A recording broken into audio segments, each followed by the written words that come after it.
Chapter 23, First Weeks of Matrimony. February 18th, 1822. Early this morning, Arthur mounted his hunter and set off, in high glee, to meet the hounds. He will be away all day, and so I will amuse myself with my neglected diary, if I can give that name to such an irregular composition. It is exactly 4 months since I opened it last. I am married now, and settled down as Mrs. Huntingdon of Grassdale Manor. I have had 8 weeks' experience of matrimony, and do I regret the step I have taken? No, though I must confess in my secret heart that Arthur is not what I thought him at first, and if I had known him in the beginning as thoroughly as I do now, I probably never should have loved him. And if I had loved him first and then made the discovery, I fear I should have thought it my duty not to have married him. To be sure, I might have known him, for every one was willing enough to tell me about him, and he himself was no accomplished hypocrite. But I was wilfully blind, and now, instead of regretting that I did not discern his full character before I was indissolubly bound to him, I am glad, for it has saved me a great deal of battling with my conscience, and a great deal of consequent trouble and pain. And whatever I ought to have done, my duty now is plainly to love him and to cleave to him, and this just tallies with my inclination. He is very fond of me, almost too fond. I could do with less caressing and more rationality. I should like to be less of a pet and more of a friend, if I might choose, but I won't complain of that.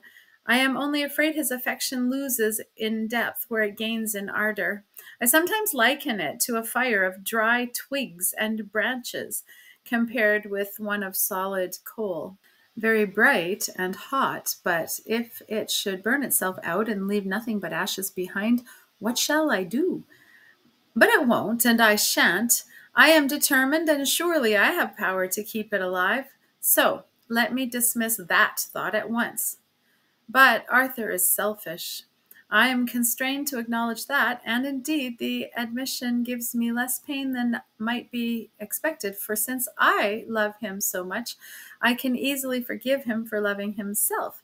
He likes to be pleased, and it is my delight to please him, and when I regret this tendency of his, it is for his own sake and not mine. The first instance he gave was on the occasion of our bridal tour. He wanted to hurry it over, for all the continental scenes were already familiar to him.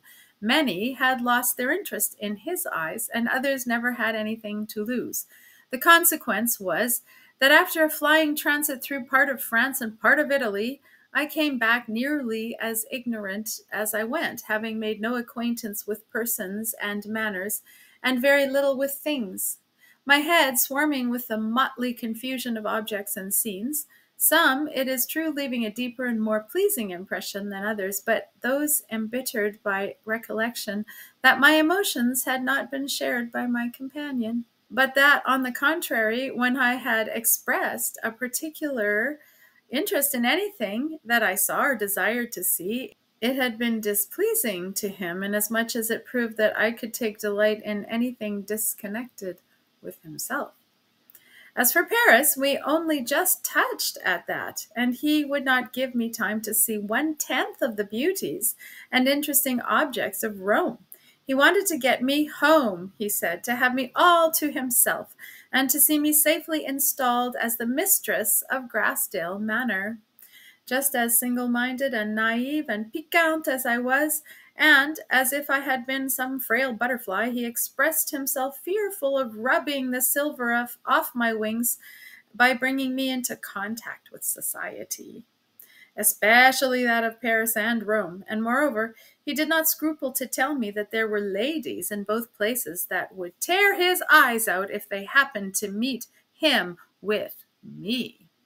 Of course, I was vexed at all this, but still, it was less the disappointment to myself that annoyed me than the disappointment in him, and the trouble I was at to frame excuses to my friends for having seen and observed so little without imputing one particle of blame to my companion. But when we got home to my new delightful home, I was so happy, and he was so kind that I freely forgave him all.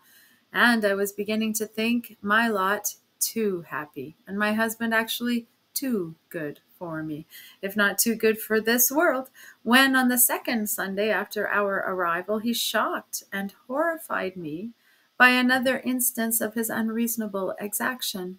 We were walking home from the morning service, for it was a fine frosty day, and as we were so near the church, I had requested the carriage should not be used. Helen, said he with unusual gravity, I am not quite satisfied with you. I desired to know what was wrong. But will you promise to reform if I tell you? Yes, if I can, and without offending a higher authority. Ah, there it is, you see. You don't love me with all your heart. I don't understand you, Arthur. At least I hope I don't. Pray, tell me, what have I done or said amiss? It is nothing you have done or said. It is something that you are. You are too religious. Now, I like a woman to be religious, and I think your piety one of your greatest charms. But then, like all other good things, it may be carried too far. To my thinking, a woman's religion ought not to lessen her devotion to her earthly lord. She should have enough to purify and etherealize her soul, but not enough to refine away her heart and raise her above all human sympathies. And am I above all human sympathies? Said I. No, darling, but you are making more progress toward that saintly condition than I like. For all these 2 hours I have been thinking of you and wanting to catch your eye, and you were so absorbed in your devotions that you had not even a glance to spare for me. I declare it is enough to make one jealous of one's Maker, which is very wrong, you know. And so don't excite such wicked passions again for my soul's sake. I will give my whole heart and soul to my Maker if I can, I answered, and not one atom more of it to you than he allows. What are you, sir, that you should set yourself up as a god and presume to dispute possession of my heart with him to whom I owe all I have and all I am, every blessing I ever did or ever can enjoy, and yourself among the rest, if you are a blessing which I am half inclined to doubt. Don't be so hard upon me, Helen, and don't pinch my arm so. You're squeezing your fingers into the bone. Arthur, continued I, relaxing my hold on his arm, you don't love me half as much as I do you, and yet, if you loved me far less than you do, I would not complain, provided you loved your Maker more. I should rejoice to see you at any time so deeply absorbed in your devotions that you had not a single thought to spare for me. But indeed, I should lose nothing by the change. For the more you love your God, the more deep and pure and true would be your love to me. At this he only laughed and kissed my hand, calling me a sweet enthusiast. And taking off his hat, he added, But look here, Helen, what can a man do with such a head as this? The head looked right enough, but when he placed my hand on the top of it, it sunk in a bed of curls rather alarmingly low, especially in the middle. You see, I was not made to be a saint, he said, laughing. If God meant for me to be religious, why didn't he give me a proper organ of veneration? You are like the servant, I replied, who instead of employing his one talent on his master's service, restored it to him unimproved, alleging as an excuse that he knew him to be a hard man, reaping where he had not sown, and gathering where he had not strawed. Of him to whom less is given, less will be required, but our utmost exertions are required of us all. You are not without the capacity of veneration and faith and hope and conscience and reason and every other requisite to a Christian's character, if you choose to employ them. But all our talents increase in the using, and every faculty, both good and bad, strengthens by exercise. Therefore, if you choose to use the bad, or those which tend to evil, till they become your masters, and neglect the good till they dwindle away, you have only yourself to blame. But you have talents, Arthur, natural endowments, both of heart and mind and temper, such as many a better Christian would be glad to possess. If you would only employ them in God's service, I should never expect to see you a devotee, but it is quite possible to be a good Christian without ceasing to be a happy, merry-hearted man. You speak like an oracle, Helen, and all you say is indisputably true. But listen here. I am hungry, and I see before me a good substantial dinner. I am told that if I abstain from this today, I shall have a sumptuous feast tomorrow, consisting of all manner of dainties and delicacies. Now, in the first place, I should be loath to wait until tomorrow when I have the means of appeasing my hunger already before me. In the second place, the solid viands of today are more to my taste than the dainties that are promised me. In the third place, I don't see tomorrow's banquet, and how can I tell that it is not all a fable, got up by the greasy-faced fellow that is advising me to abstain, in order that he may have all the good victuals to himself? In the fourth place, this table must be spread for somebody, and as Solomon says, who can eat, or who else can hasten hereunto more than I? And finally, with your leave, I'll sit down and satisfy my cravings of today, and leave tomorrow to shift for itself. Who knows but what I may secure both this and that? But you are not required to abstain from the substantial dinner of today. You are only advised to partake of those coarser viands in such moderation as to not incapacitate you from enjoying the choicer banquet of tomorrow. If, regardless of that counsel, you choose to make a beast of yourself now, and overeat and overdrink yourself till you turn the good victuals into poison, who is to blame if hereafter, while you are suffering the torments of yesterday's gluttony and drunkenness, you see more temperate men sitting down to enjoy themselves at that splendid entertainment which you are unable to taste? Most true, my patron saint, but again our friend Solomon says, there is nothing better for a man than to eat, and to drink, and to be merry. And again, returned I, he says, rejoice, O young man, in thy youth, and walk in the ways of thine heart, and in the sight of thine eyes. But know thou that for all these things God will bring thee into judgment. Well, but Helen, I'm sure I've been very good these last few weeks. What have you seen amiss in me, and what would you have me to do? Nothing more than you do, Arthur. Your actions are all right so far, but I would have your thoughts changed. I would have you to fortify yourself against temptation, and not to call evil good and good evil. I should wish you to think more deeply, to look farther, and aim higher than you do. We now stood before our own door, and I said no more. But with an ardent and tearful embrace, I left him, and went into the house and upstairs to take off my bonnet and mantle. I wished to say nothing more on that subject at that time, lest I should disgust him with both it and me. End of chapter 23. Chapter 24, first Quarrel. March 25th. Arthur is getting tired. Not of me, I trust, but of the idle, quiet life he leads, and no wonder, for he has so few sources of amusement. He never reads anything but newspapers and sporting magazines, and when he sees me occupied with a book, he won't let me rest until I close it.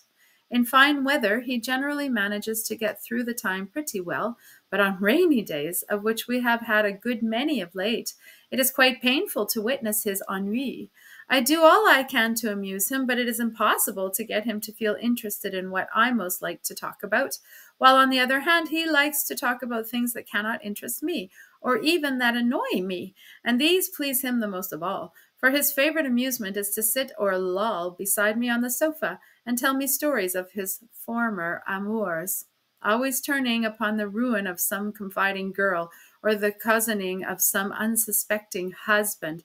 And when I express my horror and indignation, he lays it all to the charge of jealousy, and laughs till the tears roll down his cheeks. I used to fly into passions or melt into tears at first, but seeing that his delight increased in proportion to my anger and agitation, I have since endeavored to suppress my feelings and receive his revelations in the silence of calm contempt. But still, he reads the inward struggle of my face and misconstrues my bitterness of soul, for his unworthiness into the pangs of wounded jealousy. And when he has sufficiently diverted himself with that, or fears my displeasure will soon be too serious for his comfort, he tries to kiss and soothe me into smiles again. Never were his caresses so little welcome as then. This is double selfishness, displayed to me and to the victims of his former love. There are times when, with a momentary pang, a flash of wild dismay, I ask myself, Helen, what have you done? But I rebuke the inward questioner and repel the obtrusive thoughts that crowd upon me. For were he 10 times as sensual and impenetrable to good and lofty thoughts, I well know I have no right to complain, and I don't and won't complain. I do and will love him still, and I do not and will not regret that I have linked my fate with his. April 4th. We have had a downright quarrel. The particulars are as follows. Arthur had told me, at different intervals, the whole story of his intrigue with Lady F., which I would not believe before. It was some consolation, however, to find that in this instance the lady had been more to blame than he, for he was very young at the time, and she had decidedly made the first advances, if what he said was true. I hated her for it seemed as if she had chiefly contributed to his corruption, and when he was beginning to talk about her the other day, I begged he would not mention her, for I detested the very sound of her name. Not because you loved her, Arthur, mind, but because she injured you and deceived her husband, and was altogether a very abominable woman, whom you ought to be ashamed to mention.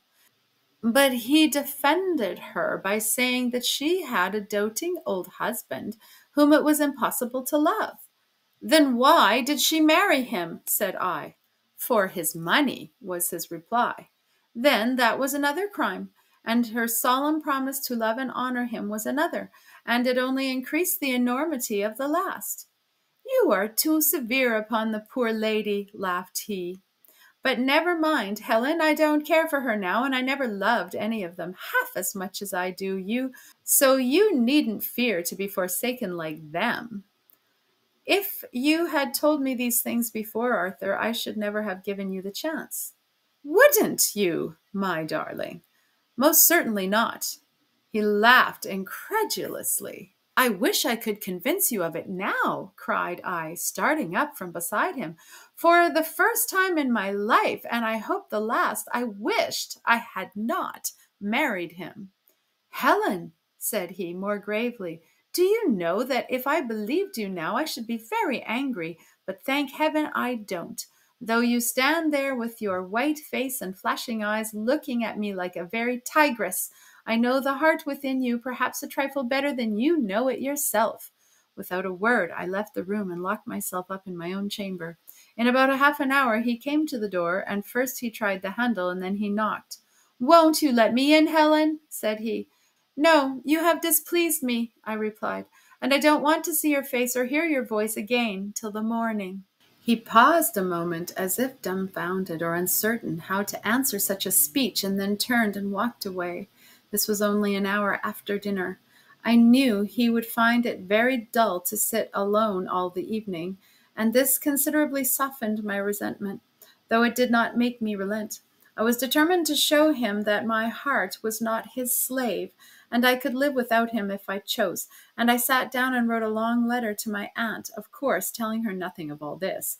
Soon after 10 o'clock I heard him come up again, but he passed my door and went straight to his own dressing-room, where he shut himself in for the night. I was rather anxious to see how he would meet me in the morning, and not a little disappointed to behold him enter the breakfast-room with a careless smile. Are you still cross, Helen? Said he, approaching as if to salute me. I coldly turned to the table and began to pour out the coffee, observing that he was rather late.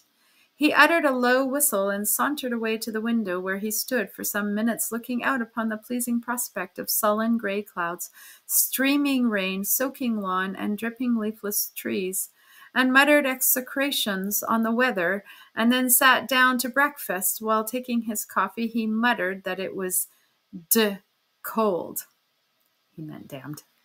You should not have left it so long, said I. He made no answer, and the meal was concluded in silence. It was a relief to both when the letter bag was brought in. It contained, upon examination, a newspaper and 1 or 2 letters for him, and a couple of letters for me, which he tossed across the table without a remark. One was from my brother, the other from Millicent Hargrave, who is now in London with her mother. His, I think, were business letters, but apparently not much to his mind, for he crushed them into his pocket with some muttered expletives that I should have reproved him for at any other time.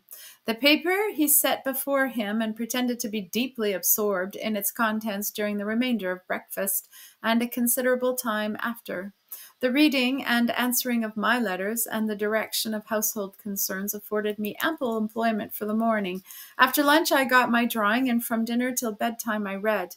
Meanwhile, poor Arthur was sadly at a loss for something to amuse him or to occupy his time. He wanted to appear as busy and as unconcerned as I did. Had the weather at all permitted, he would doubtless have ordered his horse and set off to some distant region, no matter where, immediately after breakfast, and not return till night. Had there been a lady anywhere within reach of any age between 15 and 45, he would have sought revenge and found employment in getting up or trying to get up a desperate flirtation with her. But being, to my private satisfaction, entirely cut off from both these sources of diversion, his sufferings were truly deplorable.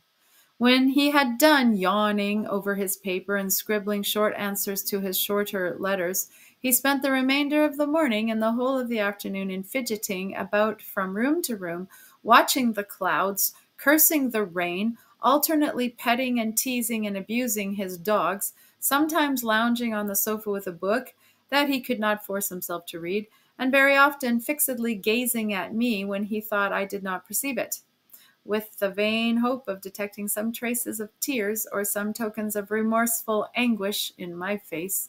But I managed to preserve an undisturbed though grave serenity throughout the day. I was not really angry. I felt for him all the time and longed to be reconciled. But I determined that he should make the first advances, or at least allow some signs of a humble and contrite spirit first. For if I began, it would only minister to his self-conceit, increase his arrogance, and quite destroy the lesson I wanted to give him. He made a long stay in the dining room after dinner, and, I fear, took an unusual quantity of wine. But not enough to loosen his tongue, for when he came in and found me quietly occupied with my book, too busy to lift my head on his entrance, he merely murmured an expression of suppressed disapprobation, and shutting the door with a bang, went and stretched himself at full length on the sofa and composed himself to sleep. But his favorite cocker, Dash, that had been lying at my feet, took the liberty of jumping upon him and began to lick his face. He struck it off with a smart blow, and the poor dog squeaked and ran cowering back to me. When he woke up about a half an hour after, he called it to him again, but Dash only looked sheepish and wagged the tip of his tail. He called again, more sharply, but Dash only clung the closer to me and licked my hand as if imploring protection. Enraged at this, his master snatched up the heavy book and hurled it at his head. The poor dog set up a piteous outcry and ran to the door. I let him out, and then quietly took up the book. "Give that book to me," said Arthur, in no very courteous tone. I gave it to him. "Why did you let the dog out?" he asked. "You knew I wanted him." "By what token?" I replied. "By your throwing the book at him? But perhaps it was intended for me." "No, but I see you've got a taste of it," said he, looking at my hand, that had been also struck, and was rather severely grazed. I returned to my reading, and he endeavored to occupy himself in the same manner. But in a little while, after several portentous yawns, he pronounced his book to be cursed trash, and threw it on the table. Then followed 8 or 10 minutes of silence, during the greater part of which, I believe, he was staring at me.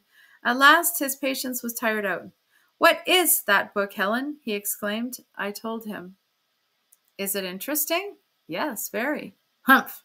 I went on reading, or pretending to read at least. I cannot say there was much communication between my eyes and my brain, for while the former ran over the pages, the latter was earnestly wondering when Arthur would speak next, and what he would say, and what I should answer, but he did not speak again till I rose to make the tea, and then it was only to say that he should not take any.